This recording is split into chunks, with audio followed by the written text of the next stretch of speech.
예, 안녕하십니까. 변방의 북소리 한민호입니다. 오늘은 중국에 민가는 없다. 공산당만이 군림할 뿐이다 라는 주제로 말씀을 드리겠습니다.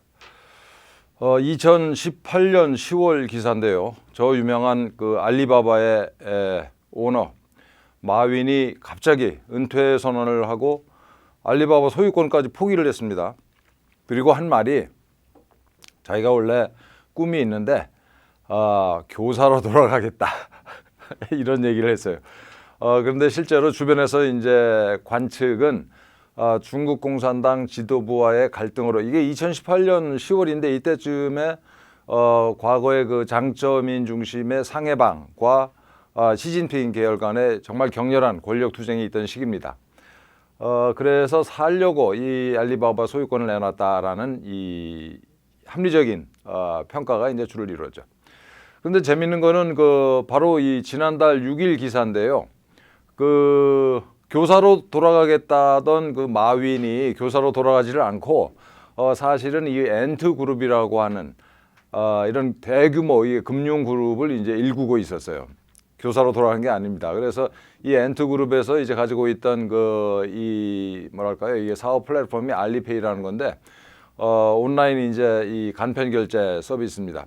이거를 그 상해랑 그 홍콩 증권 시장의 IPO 기업 공개를 거의 하기 직전에 다 준비를 마련해 놓고 중국의 금융 당국이랑 협의까지 마치고 상장하기 며칠 전에 중국 공산당이 이 상장 절차를 이제 취소를 시켰죠. 근데 이때 이 만약에 상장에 성공했으면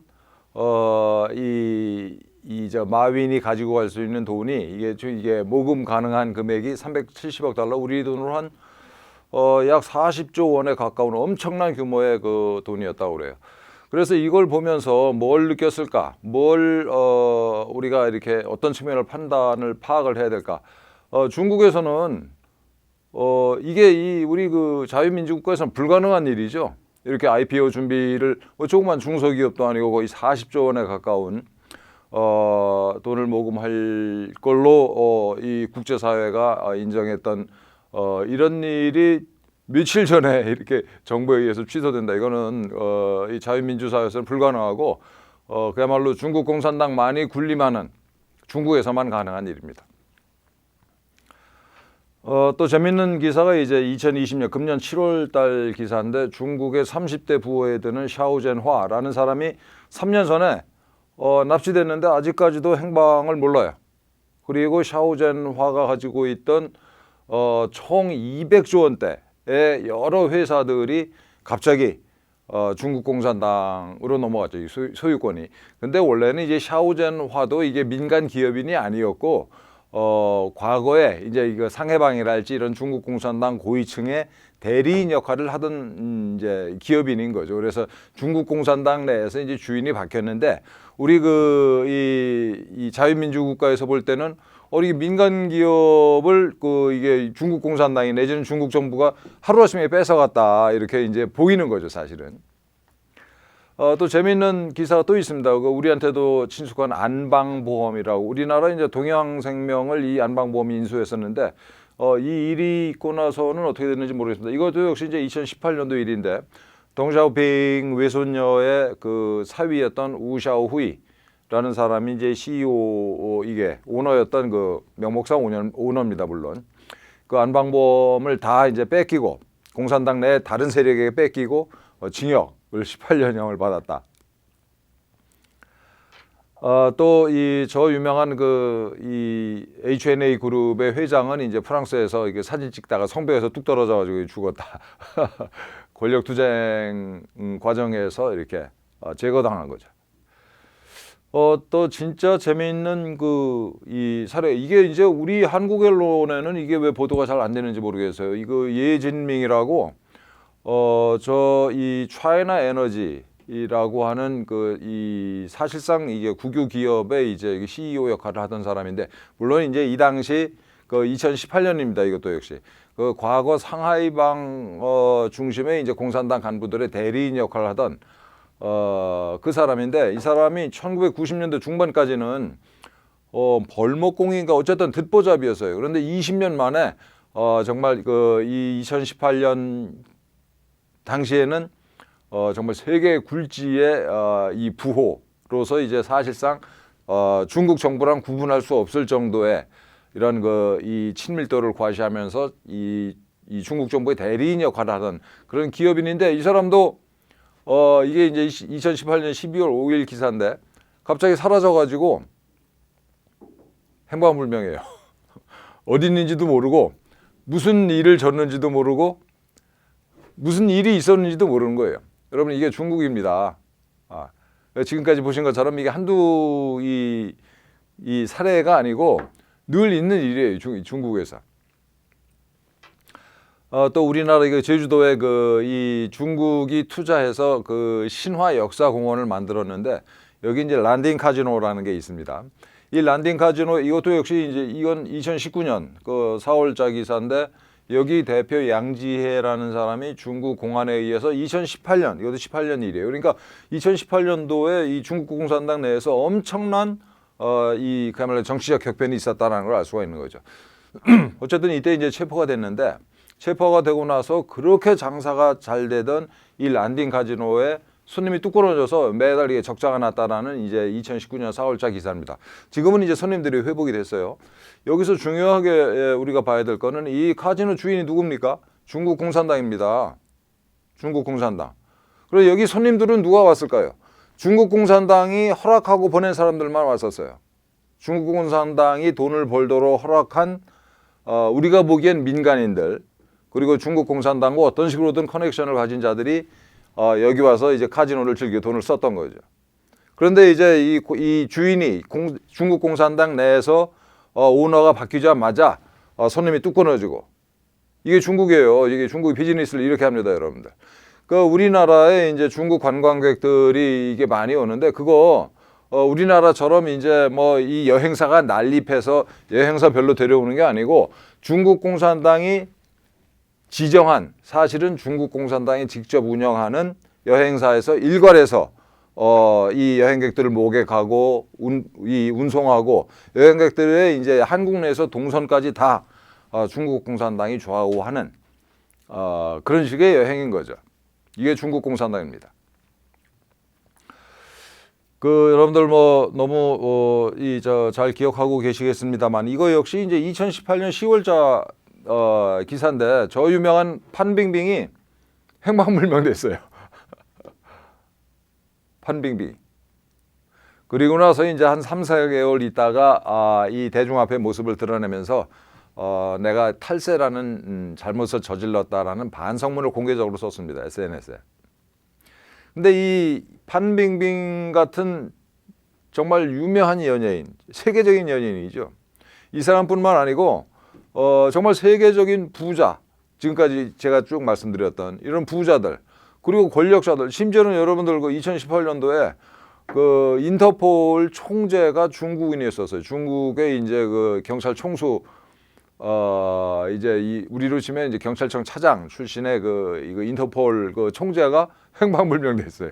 나중에 뭐 한 달인가 흐른 다음에 중국에 이제 구금돼 있다, 이런 기사가 났는데, 여러분들 이거 한번 생각해 보십시오.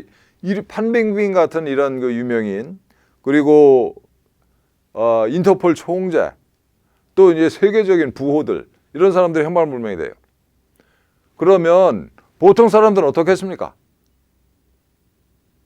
그래서 중국에서 100만 명이 넘는 위구르 사람들을 이 강제 수용소에 가두고 산 상태에서 해부를 해가지고, 물론 이제 해부를 하면 죽이겠죠. 그래서 장기 적출을 하는 나라예요, 이게 중국이. 발원국 수련자들이랄지. 판빙빙은 뭐 이 1,437억 원에 달하는 벌금 추징금을 완납했다. 이거는 이제 중국이 발표한 거고, 실제로 어떻게 됐는지 모르죠. 이게 판빙빙이라는 배우가 이렇게 뜨기까지, 세계적인 배우로 성장하기까지 뭐가 제일 중요한 역할을 했을까요? 중국 공산당 고위층에 엄호가 있었던 거죠.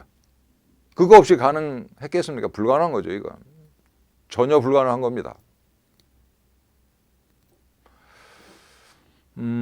그래서 중국 공산당이 판빙빙을 키우고 필요해서 이 정치적으로 이제 프로파간다에 쓰기 위해서 이렇게 몇 개월 동안 이렇게 가뒀다가 이렇게 반성문을 쓰게 하고 벌금도 이렇게 물게 하고 뭐 이런 쇼를 다 한 거죠.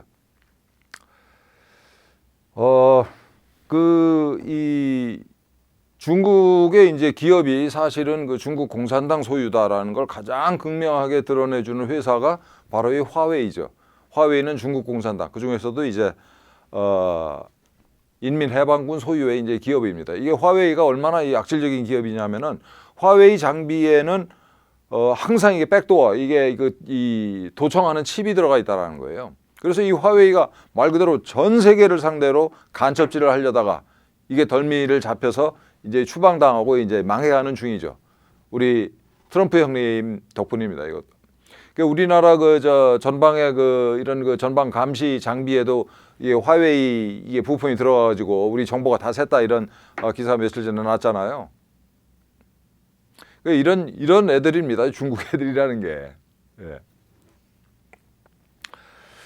중국 이게 이제 2017년 6월에 국가정보법이라는 걸 얘들이 제정을 하는데 중국은 이런 법이 없어도 조금 이따 말씀드릴 이 모든 짓을 해왔고 해갈 놈들이에요.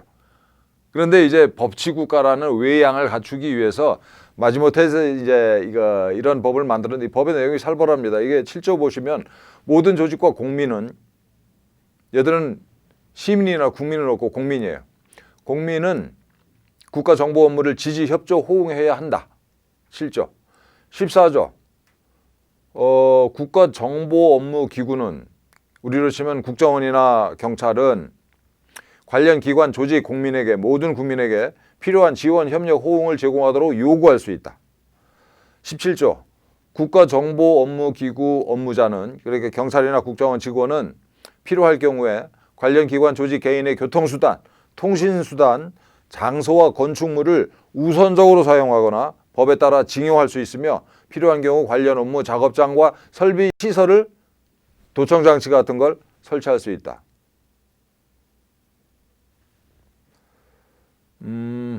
얘들이 뭐 법이 없이 이 짓을 하는 애들인데 해온 애들인데 고맙게도 이런 법을 제정을 해가지고 객관적으로 얘들이 이런 짓을 하는구나라는 걸 알게 해줬어요.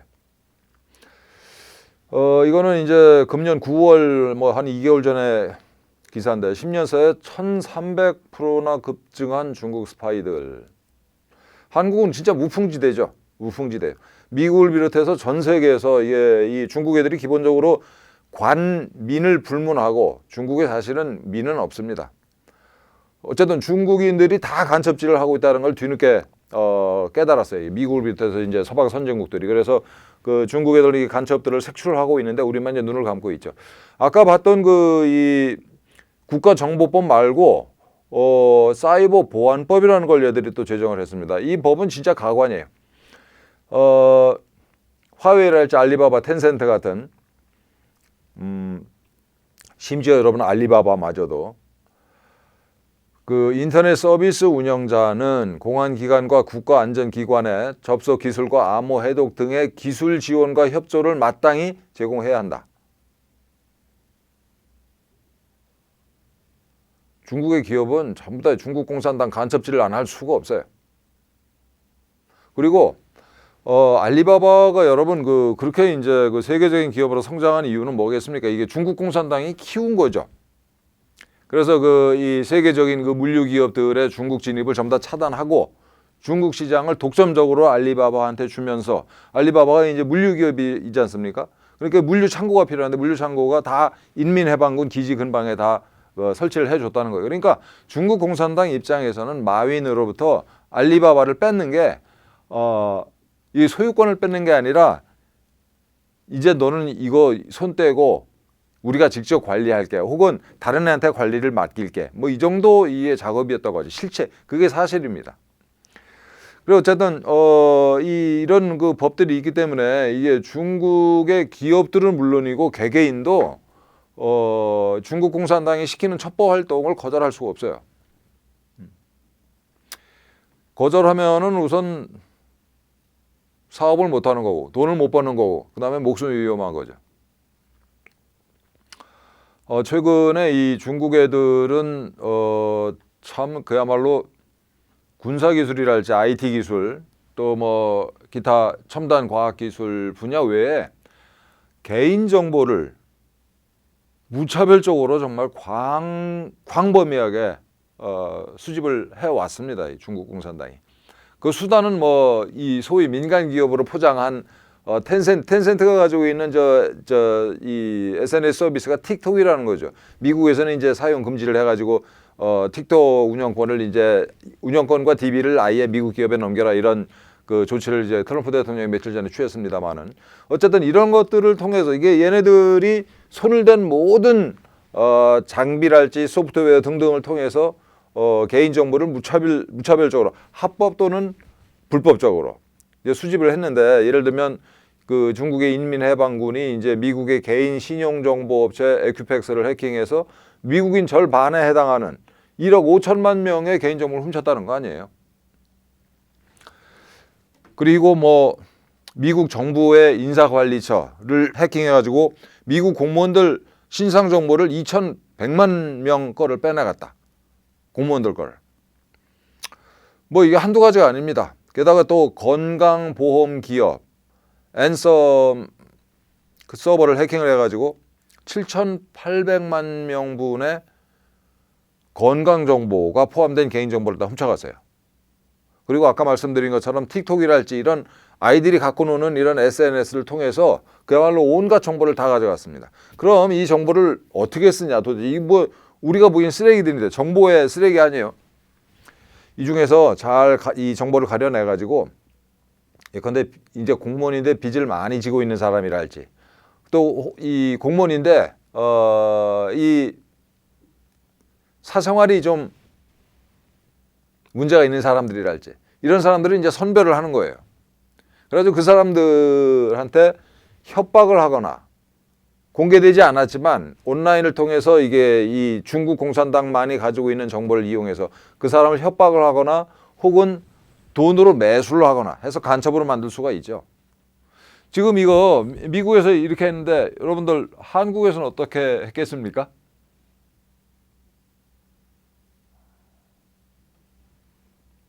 여기에 걸린 놈들이 한두 놈들이 아니겠죠. 자, 그래서 이 중국 기업과 사업을 한다는 건 있잖아요. 중국 공산당이랑 사업을 하는 겁니다. 이거 정말 분명히 해야 돼. 저도 이렇구나라고 제가 말씀드리기까지 이렇게 제가 확신을 가지게 된 게 얼마 안 돼요. 뭐 작년, 금년 뭐 이 정도입니다. 그러니까 이게 우리가 중국이라는 나라를 바라볼 때 우리 대한민국과 외견상 비슷하잖아요. 그리고 우리 대한민국에 이제 정부가 있고 기업이 있고 개인이 있는 것처럼 중국을 보기 쉬운데 중국은 민간 기업이 없고 개인이 없어요. 시민이. 중국 공산당이 있고 중국 공산당의 지휘 통제 감시를 받는 국민만 있을 뿐입니다. 그래서 이게 이 중국의 기업이랑 사업을 한다는 거 있잖아요. 중국 공산당이랑 같이 일을 하는 거예요. 그럼 중국 공산당이랑 같이 일하는 게 무조건 나쁘다 이 말씀을 드리는 건 아니고 그야말로 대등하게 우리 쪽이 이제 손해를 보지 않으면서 파트너로서 일을 할 수 있죠. 근데 문제는 이 중국 공산당과 대등한 입장에서 이 손해 보지 않고 일을 할 수 있는 기업이 대한민국에 뭐가 있을까? 삼성전자 말고 뭐가 있을까 굉장히 의문입니다. 대부분의 기업들은 중국이라고 하는 시장, 그 광대한 시장 때문에 중국의 하청업자 내지는 중국의 종, 머슴 노릇을 하는 형태로 사업을 할 수밖에 없다. 예를 들어서 있잖아요. 그 중국 그러니까 이게 어떤 기업은 삼성같이 이제 독보적인 이 기술을 가지고 있는 기업한테는 중국이 갑질을 못하죠. 그러니까 이제 이게 이 대등한 파트너 대우를 해줘야 되는데 예를 들어서 이 싱크대 같은 거 있잖아요. 그 뭐 특별한 기술이 필요한 건 아니잖아요. 또 이렇게 이게 기업 간에 물론 품질 차이는 뭐 약간 있을 수 있습니다만 그게 없으면 안 된다라는 그런 물건은 없죠. 이게 싱크대와 관련해서는 내지는 뭐 이렇게 이 아파트에 들어가는 이 각종 가구 제조업체. 자, 그런 경우에 이 한 10개 기업이 있다고 쳐요. 근데 그중 한 개 기업이 그 시장을 싹쓸이 했어요. 중국 시장을. 거의 싹쓸다시피 했다. 그럼 그 기업은 뭘 가지고 그렇게 했을까요? 기술력 가지고?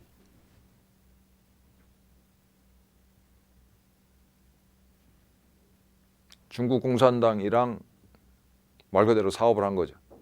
중국 공산당 허락하에 중국 공산당 지령을 받을 수 없는 입장에 서서 라고 저는 생각을 해요. 이 변방의 북설이 제일 첫 번째 방송이 이제 이 우리 방탄소년단 BTS 배후에 어른거리는 중국 공산당의 그림자라는 제목이었는데, 그때 말씀드린 것처럼 우리나라 엔터테인먼트 산업이랄지 게임 업체 이 두 산업의 최대 시장은 중국이에요. 그런데 이 중국 애들 입장에서, 중국 공산당 입장에서 한국의 엔터테인먼트 기업이랄지 게임 업체가 없으면 장사가 안 돼요? 국가 운영에 문제가 생깁니까? 전혀 아니죠. 전혀 아니에요. 그럼 중국 공산당 입장에서는 이런 생각을 하겠죠. 이게 대한민국의 그 연예인들 또 게임 업체를 손바닥 위에 올려놓고 조종을 하려고 그러지 않겠어요? 그래서 이 첫 번째 방송 BTS 배후에 어른거리는 중국 공산당의 그림자, 이 방송 안 보신 분들은 꼭 한번 봐주시길 부탁드립니다. 정말 사실은 쇼킹한 내용이에요. 자, 그래서 다시 말씀드리는데 중국에 민간 기업은 없습니다. 없어요. 중국 공산당의 지부 하수인 뿐입니다. 분명합니다. 이거. 그래서 아까 그 이제 중국에서 굉장히 그 성공한 우리 가구 업체 한샘인데 한샘 회장님이 4,300억 원인가를, 그러니까 중국에서 엄청난 돈을 벌어서 그 중에 4,300억 원을 희사를 해서 여시제라고 하는 단체를 만들었습니다. 여시제는 뭐 이렇게 시대와 행보를 함께하는 사람들이 모인 뭐 단체라는 뜻으로 이제 해석을 할 수 있겠는데, 이게 이제 제가 그 한자어는 그 잊어버렸는데 여시 뭐가 이게 이제 시진핑이 제일 좋아하는 문구라고 그래요. 어디 이제 중국 고전에 나오는 문구인데, 그 여시제라고 하는 그 단체 이름, 이것도 예사롭지가 않죠. 게다가 그 재원, 중국에서 그렇게 그 독보적인 기술도 아니고 가구를 가지고 그 거액의 돈을 번 그 그룹이 4,300억 원을 희사를 했다. 그래서 만든 단체다. 여시제 논조는 어떨 것 같습니까, 여러분들? 제가 나중에 좀 공부를 해가지고 여시제에서 나온 그 이 보고서들이랄지 이런 거 쭉 한번 스크린을 해서 간단하게 말씀드리도록 하겠습니다. 끝으로 제가 지난 그 12월 1일 날 대전에서 대전 그 시민단체 관계자들 또 오피니언 리더들이 모이셔가지고 그 대전에 이제 공작원이 2개가 있습니다. 그 충남대학교가 있고 이제 우송대학교, 이 2군데 그 공작학원이 있는데 그 대전에서 공작학원을 어떻게 추방할 것인가라는 주제로 대전 그 지역사회 뭐 단체 대표님들이 모이셔가지고 이제 세미나를 했는데, 거기서 정말 놀라운 얘기를 들었습니다. 이 조선족 간병인들 있잖아요. 이 사람들이 매달 이제 개를 한다고 이렇게 그 근무처를 떠나는데, 개 모임에서 그동안 자기가 수집한 정보를 보고하고 그 다음에 지령을 받고 온다라는 얘기를 들었어요. 간병인들이. 이 우리나라 교회에 이제 조선족이 출석하는 교회들이 꽤 되는데, 이 조선족 교인들이 하는 일 중에 중요한 게, 이 대한민국 교회들은 이제 그 선교사들을 세계 각지에 이제 파송을 하잖아요. 근데 중국에 보낸 선교사 그 인적 사항과 어디서 이 포교를 하고 있는지, 이 정보를 파악을 해가지고 이 공산당에 보고를 한다고 합니다. 중국인 유학생들 우리나라 7만 명이 들어와 있는데 신동아의 이제 최창근 기자 분석에 따르면 한 70%, 한 약 4만 9천 명이 이제 중국 공산당 당원이거나 아니면 그 공산주의 청년단의 단원이거나 이런 신분을 가지고 있다라고 얘기를 하는데 제가 늘 계속 말씀드립니다만 중국은 있잖아요. 중국 공산당 당원이건 아니건 우리로 치면 시민, 거기는 시민은 없고 국민입니다. 당의 지령에 따라 움직일 수밖에 없는 국민들은 다 말 그대로 이게 중국 공산당의 그 꼭두각시예요. 이 중국인 유학생들이 지난 그 2016년도 이 광화문에 소위 이 촛불 시위 때 대거 동원이 됐다라는 거 아닙니까?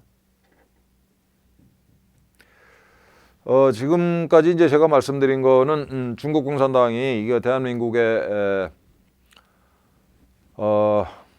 침투한 양상에 정말 빙산의 일각의 일각이죠.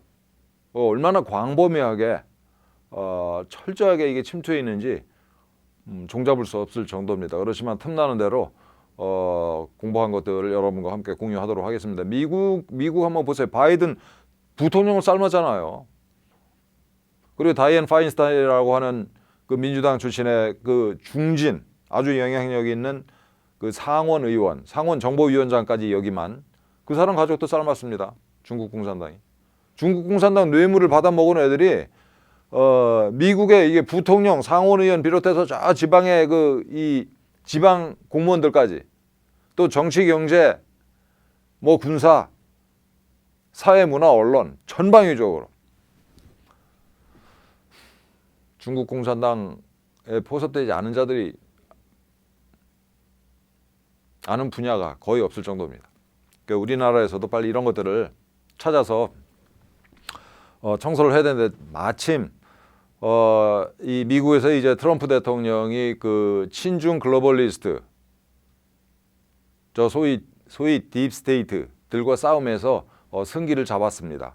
그래서 이게 머지 않아서 이게 이달 중에 길면 이달 중에 트럼프 대통령이 재선 승리를 선포하고 지금까지 이제 트럼프 대통령이 임기 내내 추진해온 중국과의 전쟁을 총성 없는 전쟁을 더욱더 가속화시킬 거다 이렇게 저는 이 판단을 하고 있어요. 그렇게 되면 대한민국에서도 이 중국 공산당을 몰아내는 이런 움직임이 거세게 일어날 것이다라고 생각을 하고 그 상징 중국 공산당과 우리 대한민국의 싸움의 상징이자 출발점이 저는 공자학원 추방운동이다라고 생각을 하고 있어요. 그래서 다행히 뭐 이렇게 주변에 동지들도 많고 응원해 주시는 분들도 많습니다. 여러분도 이 공자학원 이라는 그 키워드로 이 검색을 해서 그 실체에 대해서 한번 그 공부를 해 주십사 부탁을 드립니다. 예, 오늘은 이걸로 마치고 또 이 천멸중공 중국 공산당의 정체를 벗기고 몰아내는 일에 도움이 되기 위해서 더욱더 정진하겠습니다. 고맙습니다.